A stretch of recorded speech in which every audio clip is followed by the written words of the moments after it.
अमित चाचान। सभापति महोदय, आपने मुझे गृह और कारागार पर बोलने का अवसर दिया, आपका बहुत बहुत धन्यवाद।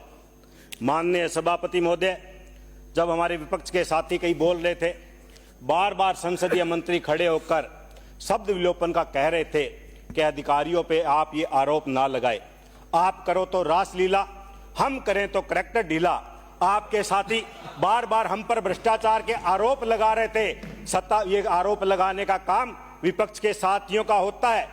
आपके पास सत्ता है, आपके पास एजेंसियां है। अगर आपको लगता है हमने भ्रष्टाचार किया, आप जांच करवाइए, आपको कौन रोक रहा है? आप जांच करवाइए आय से अधिक संपत्तियों की, लेकिन आप जांच उसके साथ साथ अपनी स्वयं की भी कराइए, अधिकारी दीर्घा में बैठे तमाम उन अधिकारियों की भी कराइए, और आपको पता चला जाएगा कि भ्रष्टाचार किसने किया। जब हम एक दूसरे पे आरोप लगाते हैं, अधिकारी दीर्घा में बैठे अधिकारी हंसते हैं कि ये कारण तो हम हैं, लेकिन ये मूर्ख लोग एक दूसरे अपने पे आरोप लगा रहे हैं। ये तय नहीं देख रहे कि भ्रष्टाचार किन की वजह से हो रहा है। चाहे सरकार किसी की भी रही हो, भ्रष्टाचार हमेशा होता आया है, आज भी हो रहा है और आगे भी होगा। किसी ने ये नहीं सोचा कि इस भ्रष्टाचार को हम कैसे रोके। अगर मंत्री जी दावा करते हैं तो मैं उनसे कहना चाहता हूं, आप ये सदन में खड़े होकर और एक शपथ के साथ कह दे कि हमारे राज्य के अंदर कोई भी अधिकारी कर्मचारी भ्रष्ट नहीं है, कोई भी पुलिस का अधिकारी मंथली रिश्वत नहीं लेता, कोई भी डिपार्टमेंट का कर्मचारी पैसा नहीं लेता। हम आपको मान जाएंगे,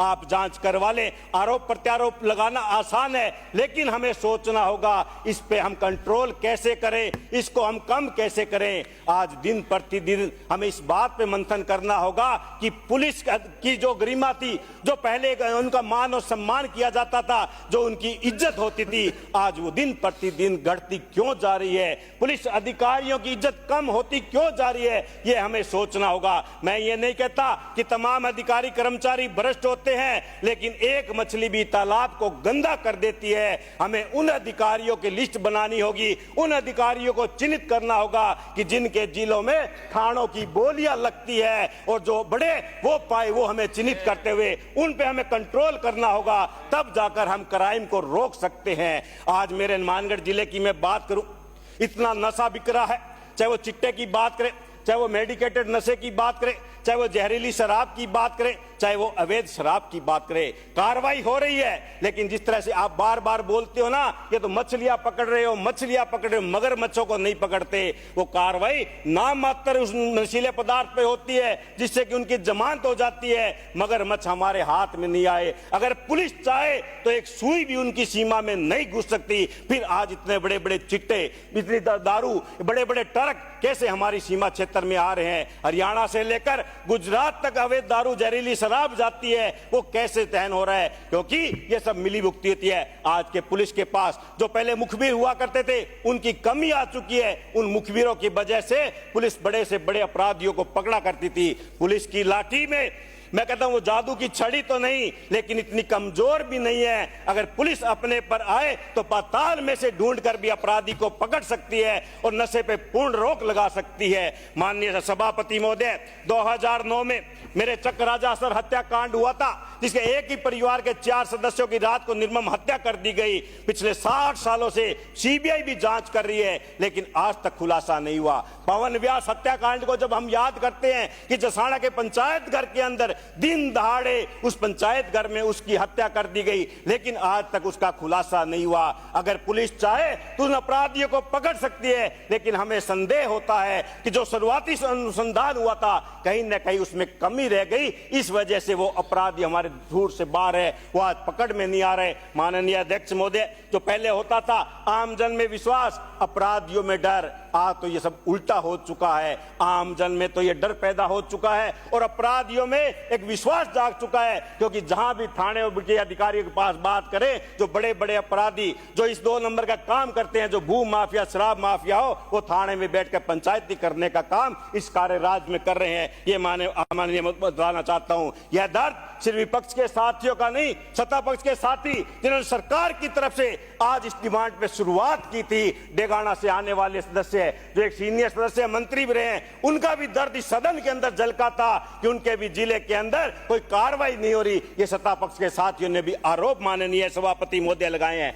आज हमारे साथी इस बात के लिए पीठ थपा रहे हैं कि हमारे कार्यकाल में 2-2% की हमारी कमी आई है। अरे शर्म आनी चाहिए आपको। एक भी कोई कत्ल होता है, एक भी वो रेप होता है, सरकार के लिए पूरी शर्मनाक घटना होती है, और आज आप पीठ थपथपा रहे हो कि हमारे कार्यकाल में तो 2% की कमी आ गई। हत्या के पर एक साल में 1607 आपके प्रकरण दर्ज हो गए, अपहरण के 10,629 दर्ज हो गए, बलात्कार के 6482 दर्ज हो गए, चोरी के 43,869 प्रकरण दर्ज होने के बाद भी आप अपनी पीठ थपथपा रहे हो कि आपके राज से हमारे में 2% की कमी आई है। शर्म आनी चाहिए सत्ता पक्ष के सदस्यों को।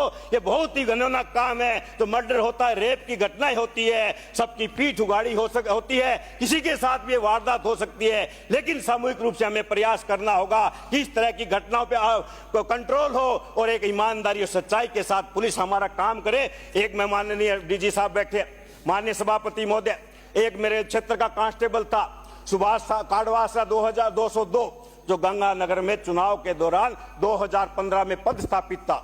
उन्हें चक्कर आया, कोमा में वो चला गया और आज 10 वर्षों से वो कोमा के अंदर है। हमारी सरकार थी, एक नियम भी हमने बनाया था कि संपूर्ण दिव्यांग के आश्रितों को अनुकंपा नियुक्ति मिलेगी। मेडिकल बोर्ड से उसको 100% संपूर्ण दिव्यांग का सर्टिफिकेट भी मिला है। मैं आपसे अनुरोध करूंगा, नियमों में स्थिरता देते हुए उसके परिवार को अनुकंपा नियुक्ति दी जानी चाहिए, क्योंकि 10 वर्षों से उसके परिवार की दयनीय स्थिति है। आपके ही परिवार का वो सदस्य रहा है, कांस्टेबल चुनाव ड्यूटी के दौरान हुआ है माननीय सभापति महोदय। इसलिए मैं सरकार से निवेदन करूंगा कि आप नियमों में स्थिरता देते हुए उसके परिवार को अनुकंपा नियुक्ति देने का आप काम करेंगे। माननीय सदस्य महोदय, यह सरकार की तो वो बात हो गई जो कहावत है, ऊंची दुकान फीके पकवान, थोथा चना बाजे घड़ा। बातें तो बड़ी बड़ी करते हैं, लेकिन धरातल पर इनका कोई काम नहीं है। मैं कहना चाहूंगा, रास्ता भी जानता हूं, चलना भी जानता हूं, मैं आग हूं, तबीयत से जलना भी जानता हूं। मुझे मोम ना समझो जो झट से पिघल जाएगा, मैं वो सूरज हूं जो डूब कर निकलना भी जानता हूं।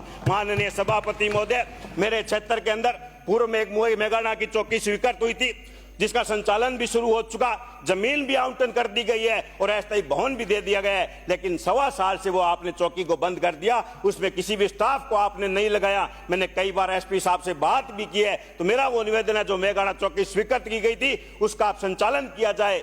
3 पुलिस थानों की बिल्डिंगों का मेरे काम चल रहा है, लेकिन सरकार ने बजट रोक रखा है, वो काम धीमी गति से चल रहा है। ये भी मेरा आपसे निवेदन रहेगा। और जो इतने भी थानों में हमें नफरी को बढ़ाना होगा, हमें संसाधन उनको देने होंगे, अच्छी गाड़ियां उनको देनी होगी, अच्छे हथियार हमें देने होंगे। और कांस्टेबलों की सारी पीड़ा जो सबने बताई कि कांस्टेबलों को भी हमारे जो भत्ता है, चाहे वो यात्रा भत्ता हो, चाहे वो मेस का भत्ता हो या अन्य किसी तरह का हो, क्योंकि लास्ट कांस्टेबल हमारे इस डिपार्टमेंट में अंतिम कड़ी है, हमें उसे आगे बढ़ाना होगा, उसको मजबूत करना होगा, जिससे कि वो बीट अधिकारी के रूप में हमारी सेवा कर सके और अपराधियों को पकड़ सके। आपने मुझे समय दिया, आपका बहुत बहुत आभार, धन्यवाद। जय हिंद। श्री